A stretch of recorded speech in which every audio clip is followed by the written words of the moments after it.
देखिए, उम्मीदें जितनी बड़ी होती हैं उसके लिए इंतजार के पल उतने ही बेसब्री भरे होते हैं। सरकार जल्द से जल्द आम लोगों को महाविजय का रिटर्न गिफ्ट देना चाहती है, अपने संकल्प पत्र के बड़े मुद्दों को तेजी से पूरा करना चाहती है, तो वहीं इसके लिए ठोस योजना का होना भी जरूरी है। यही वजह है कि सीएम योगी तमाम विभाग की हर बड़ी स्कीम और उसके रोड मैप के प्लान पर मंथन कर रहे हैं, जिससे हर क्षेत्र में बड़ा बदलाव जल्द से जल्द जमीन पर दिख सके। सबसे ज्यादा जोर कृषि कल्याण पर है। इससे जुड़े कुल 11 विभागों के प्रेजेंटेशन की हर तरफ चर्चा है। शुरुआती 100 दिन, 6 महीने और 1 साल के लक्ष्य को लेकर तमाम विभाग, मंत्री और अधिकारी अपना एक्शन प्लान सामने रखे हैं।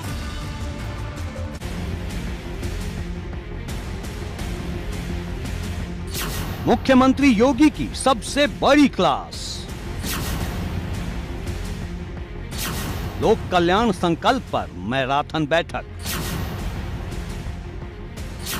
मंत्रियों और अफसरों से एक्शन प्लान का पूरा हिसाब, हर विभाग के एजेंडे पर सबसे बड़ी चर्चा, हर वादे को पूरा करने का टाइम फिक्स, जनता को सौगात वाली स्क्रिप्ट तैयार है। डबल इंजन सरकार का top up plan,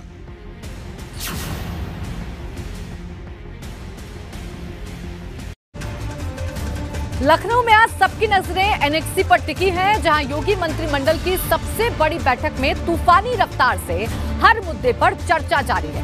ABP Ganga इस मैराथन बैठक से जुड़ी हर जानकारी आप तक लगातार पहुंचा रहा है और किसान कल्याण को लेकर इससे निकलकर क्या सामने आ सकता है, हम आपको ये सब बताएंगे, लेकिन उससे पहले आपकी रिपोर्ट देखिए।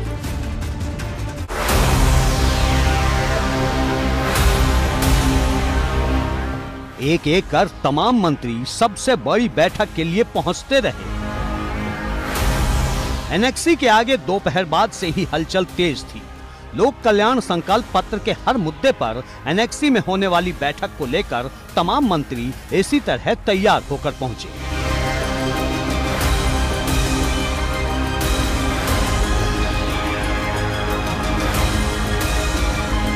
अफसरों का भी तांता लगा रहा। तमाम विभागों के एक्शन प्लान के एजेंडे पर बैठक जो होनी थी। इस महामंथन में हर विभाग को लेकर टाइम फिक्स था।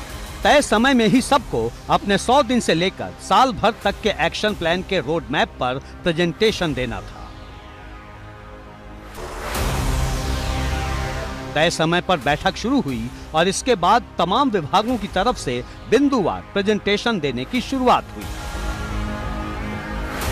सीएम योगी ने पहले ही कह रखा है कि उनकी सरकार जनता से किए गए हर वादे को समय पर निभाएगी। इसी वजह से हर योजना और रोड मैप के लिए खास तौर पर टाइम फ्रेम तय किया जाना है, जिससे किसी तरह की लेट लतीफी ना हो।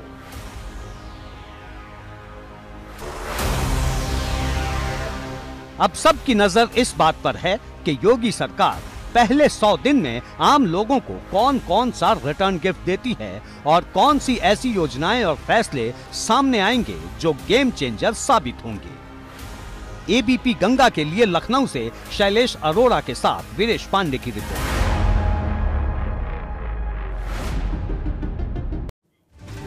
तो हर विभाग के एजेंडे पर सबसे बड़ी चर्चा मुख्यमंत्री योगी आदित्यनाथ लखनऊ में कर रहे हैं। एनएक्सी भवन में चर्चा हो रही है। तमाम अधिकारी विभाग से जुड़े हुए मौजूद रहते हैं। इसके अलावा विभाग के जो तमाम जिम्मेदार लोग हैं वो भी इस बैठक में मौजूद हैं। ये कृषि विभाग की बैठक लखनऊ में इस वक्त चल रही है, लेकिन इसके अलावा तमाम और बाकी विभागों की भी बैठक होनी है। इसका सीधे तौर पर मकसद यही है कि आने वाले वक्त में उत्तर प्रदेश में योगी सरकार 2.0 कैसा काम करेगी, किस आधार पर काम करेगी, क्या प्रमुख बातें रहेंगी, कौन से एजेंडों पर सबसे ज्यादा काम किया जाएगा, इसी को लेकर ये प्रेजेंटेशन चल रही है। इसी को लेकर ये मैराथन बैठक भी चल रही है। आपको बता दें, आने वाले 100 दिन, 6 महीने, 1 साल कौन से ऐसे प्रमुख वादे होंगे जिन्हें सबसे पहले पूरा करेगी सरकार, इन पर चर्चा हो रही है। जो रिटर्न गिफ्ट मिलने वाला है विकास के तौर पर जनता को, उसका स्वरूप कैसा होगा, इस पर चर्चा हो रही है। हर वादे को पूरा करने का एक टाइम फिक्स किया जा रहा है कि कितने वक्त में कौन सा वादा पूरा हो जाएगा। और सबसे ज्यादा निगाहें संकल्प पत्र पर हैं। संकल्प पत्र में जो वादे भारतीय जनता पार्टी ने जनता से किए, उन वादों को निभाने की कोशिश बीजेपी जल्द से जल्द करेगी और उन पर लगातार काम किया जाएगा, जिसके लिए ये मैराथन बैठक जो है वो चल रही है। इससे पहले भी जब योगी कैबिनेट की बैठक हुई, बीपी गंगा ने आपको हर एक जानकारी दी थी, हर एक मंत्री ने प्रेजेंटेशन दिया था अपने विभाग का और बताया था कि आने वाले 100 दिनों में उनके विभाग का रोडमैप क्या होगा। और अब विस्तृत चर्चा हो रही है। प्रेजेंटेशन के बाद मुख्यमंत्री और दोनों डिप्टी सीएम चर्चा भी कर रहे हैं। एक एक चीज पर बात हो रही है और इसका सीधा सीधा मकसद यही है कि आने वाले वक्त में योगी सरकार 2.0 कैसा काम करेगी, कौन से ऐसे वादे हैं जिन्हें सबसे ज्यादा पूरा किया जाएगा। जनता ने अपना काम पूरा कर दिया योगी सरकार 2.0 को वापस लाकर, लेकिन अब सरकार रिटर्न गिफ्ट क्या देती है, इस पर सभी की निगाहें टिकी हुई हैं। डबल इंजन सरकार का टॉपअप प्लान क्या होगा, इस पर सभी की निगाहें टिकी हुई हैं। क्योंकि देखिए, प्रधानमंत्री नरेंद्र मोदी से भी जब मुलाकात मुख्यमंत्री योगी आदित्यनाथ ने की अभी 2 दिन पहले, तो उस मुलाकात से भी ये बातें छनकर सामने आई थी कि प्रधानमंत्री ने कहा है कि संकल्प पत्रों के वादों को जल्द से जल्द पूरा किया जाए।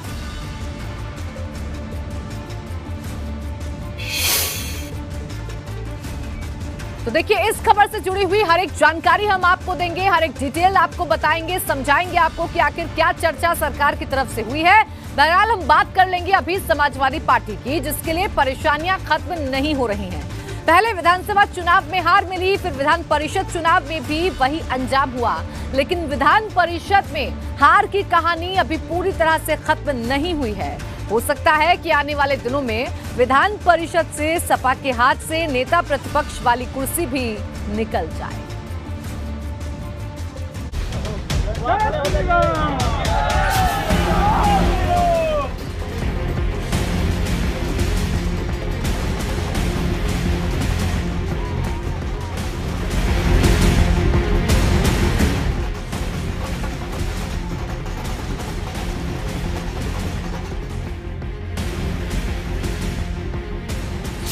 विधान परिषद चुनाव में महाविजय के बाद नई तैयारी।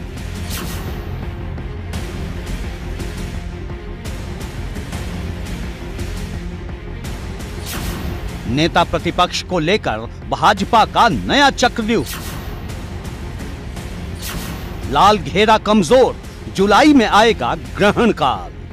मोदी जी की नीतियां और योगी जी की जो नीतियां हैं, उन नीतियों से आम जन प्रभावित है और उन्होंने जो आशीर्वाद दिया है, हृदय से उनका साधुवाद करता हूं। धन्यवाद।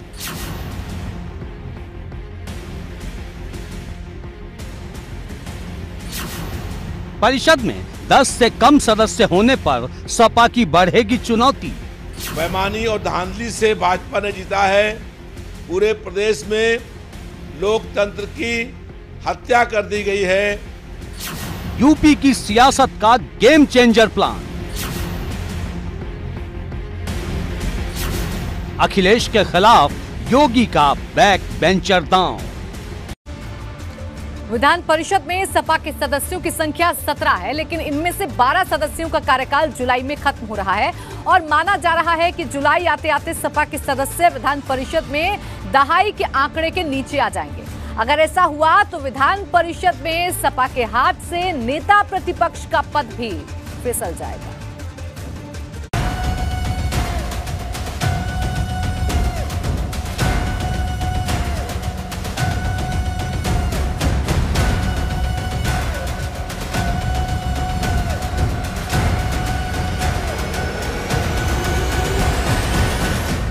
परिषद में भी हुए फेल, लाल पर भगवा की नकेल।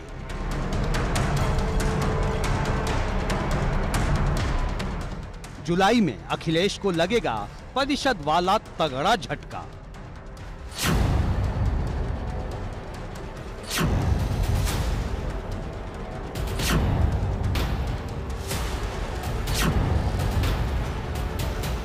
अगर योगी इसी रफ्तार से यूपी में जीत के कमल खिलाते रहे, अगर भाजपा का विजय रथ इसी रफ्तार से बढ़ता गया, तो 100 के बाद सपा को सबसे तेज झटका लगने वाला है। दरअसल जुलाई में सपा के 12 विधान परिषद सदस्यों का कार्यकाल खत्म हो रहा है और भाजपा की जीत का रथ ऐसे ही चला तो सपा को इन सीटों से भी हाथ धोना पड़ सकता है। दरअसल विधान परिषद में सपा के पास इस वक्त 17 सदस्य हैं। सपा के 12 सदस्यों का कार्यकाल 6 जुलाई को खत्म हो जाएगा, जबकि 28 अप्रैल को राज्यपाल कोटे के 6 सदस्यों का कार्यकाल खत्म होगा। राज्यपाल कोटे की सीटों पर सरकार अपने उन मंत्रियों को नामित करेगी जो फिलहाल किसी भी सदन के सदस्य नहीं हैं। और इस तरह भाजपा के विधान परिषद सदस्यों की संख्या और बढ़ जाएगी। बेईमानी, धांधली की सारी सीमाएं तोड़ दी गई हैं। कई स्थानों पर समाजवादी पार्टी के प्रत्याशियों का नामांकन भी नहीं करने दिया गया।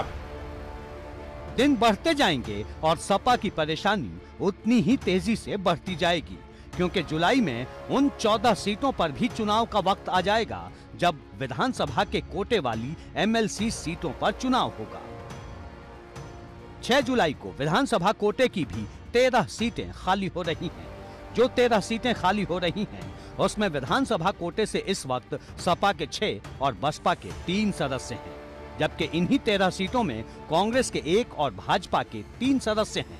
विधानसभा कोटे वाली एक सीट के लिए 31 वोट की जरूरत होगी और इस हिसाब से भाजपा 10 सीट आसानी से जीत जाएगी और विधान परिषद में भाजपा सदस्यों की संख्या 82 तक पहुंच जाएगी। सपा के लिए परेशानी यहीं खत्म नहीं होगी। सपा के लिए असल परेशानी इसके बाद तब शुरू होगी जब संकट विधान परिषद में नेता प्रतिपक्ष की कुर्सी पर आएगा। दरअसल भाजपा अगर जीत के रथ पर सवार रही तो जुलाई में सपा के पास सिर्फ 5 विधान परिषद सदस्य रह जाएंगे और विधान परिषद में नेता प्रतिपक्ष के लिए कम से कम 10 सदस्य जरूरी होते हैं। ऐसे में सपा के हाथ से नेता प्रतिपक्ष का पद भी छीनने का खतरा है। मतलब पहले विधानसभा चुनाव में हार और उसके बाद परिषद में गुमनामी वाला खतरा। अभी तो ये शुरुआत है। देखिए, समाजवादी पार्टी से सरकार भी गई, सत्ता भी गई और आगे क्या क्या जाता है आप देखिए जैसे वक्त बीतता जाता है। सपा के सामने सबसे बड़ा संकट है और भाजपा के सामने स्वर्णिम काल। वैसे भी विधान परिषद के लिए ये कहावत रही है कि जिसकी सरकार उसकी जय जयकार, और दोबारा सत्ता में आकर भाजपा अब हर उस रिकॉर्ड को धराशायी कर रही है जो दशकों से नहीं टूट रहे थे, जैसे 40 साल बाद विधान परिषद में बहुमत लाकर किया। जल्द ही समाजवादी पार्टी को एक और झटका लगेगा जुलाई में, जब विधान परिषद में नेता प्रतिपक्ष का पद भी समाजवादी पार्टी के पास से चला जाएगा। और ऐसा इसलिए क्योंकि सपा के पास जुलाई में एमएलसी की संख्या अगर बात करें तो 10 से भी कम रह जाएगी, जिसके बाद ये पद भी उनके पास नहीं रहेगा। कैमरा सहयोगी हरिओम के साथ शैलेश अरोरा, एबीपी गंगा।